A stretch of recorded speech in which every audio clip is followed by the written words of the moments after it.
दिल्ली की वीआईपी विधानसभा सीट की सीरीज में आज हम बात कर रहे हैं ऐसी हाई प्रोफाइल सीट की जहां से साल 2013 के बाद बनी आम आदमी पार्टी के सत्येंद्र जैन लगातार जीते और 3 बार सरकार में लगातार मंत्री भी बने।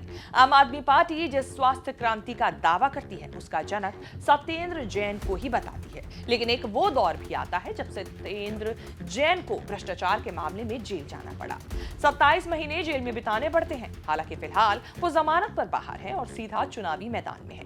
ऐसे में चर्चा ये है कि 27 महीने बाद जेल से बाहर आने वाले लगातार 3 बार मंत्री रहते हुए बेहद कम मार्जिन से शकरबस्ती जीतने वाले सत्येंद्र जैन इस बार चुनाव जीत पाएंगे या नहीं। चलिए आपको पूरा शकरबस्ती सीट का समीकरण समझाते हैं। नमस्कार, मैं हूं कीर्ति और आप देख रहे हैं न्यूज़ तक। सबसे पहले बात करें शकरबस्ती सीट पर आमने सामने मुकाबले की। शकरबस्ती में चुनावी मैदान में आमने सामने आम आदमी पार्टी की तरफ से जहां सत्येंद्र जैन है तो वहीं कांग्रेस की तरफ से सतीश लूथरा है, जबकि बीजेपी ने करनैल सिंह को चुनावी मैदान में उतारा है। इस बार शकरबस्ती पे त्रिकोणीय मुकाबला देखने लायक होगा।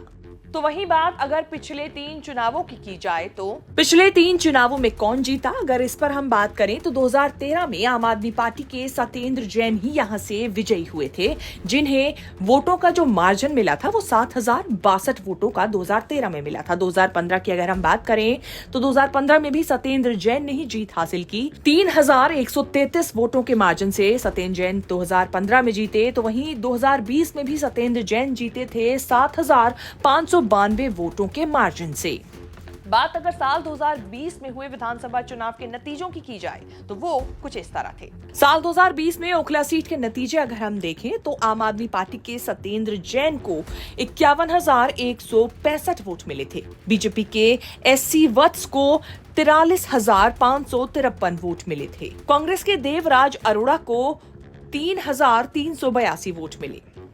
तो साल 2013 के बाद आम आदमी पार्टी ने इस सीट पर अपना सिक्का जमा लिया, लेकिन इस बार क्या होगा इसे समझने के लिए अगर हम लोकसभा के इस आंकड़े से अगर 2020 में हुए चुनावों के नतीजों को कन्वर्ट विधानसभा के नतीजों में करें तो वो कुछ इस प्रकार होंगे। 2024 के लोकसभा चुनाव में बीजेपी के प्रवीण खंडेलवाल काफी आगे रहे थे। वही बात अगर शकरबस्ती सीट के समीकरण की जाए तो वो कुछ इस तरह है। शकरबस्ती का क्षेत्रीय समीकरण। शकरबस्ती विधानसभा 3 वार्ड में बटी है। मिक्स आबादी वाला ये क्षेत्र है जहां कच्ची कॉलोनियां भी अच्छी खासी संख्या में है।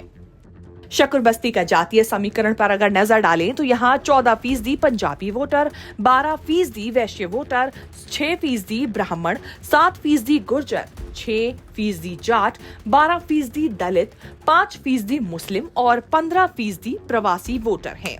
सत्येंद्र जैन के फेवर में इस चुनाव में जो फैक्टर काम कर रहे हैं उन पर भी बात कर लेना जरूरी है।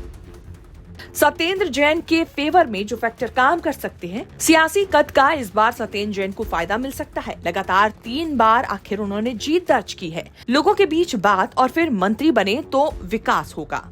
वहीं जो फैक्टर सत्येंद्र जैन के खिलाफ इस चुनावी मैदान में काम कर सकते हैं वो क्या है, उस पर भी नजर डाल लें।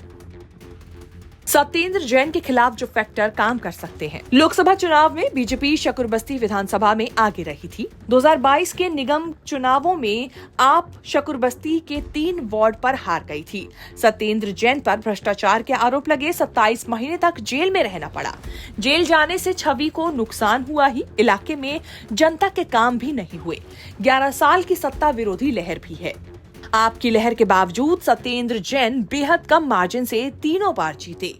कांग्रेस ने थोड़ा भी बेहतर प्रदर्शन किया तो सत्येंद्र जैन फंस सकते हैं। कुल मिलाकर हर बार की तरह इस बार भी शकरबस्ती सीट पर कांटे की टक्कर देखने को मिल रही है। शकरबस्ती के लोग हार जीत तो तय करेंगे ही, साथ ही ये भी तय करेंगे कि सत्येंद्र जैन ईमानदार हैं या नहीं, क्योंकि अरविंद केजरीवाल ने कहा था हम पर जो आरोप लगे हैं वो जनता की अदालत में तय होंगे। जनता तय करेगी कि हम ईमानदार हैं या नहीं।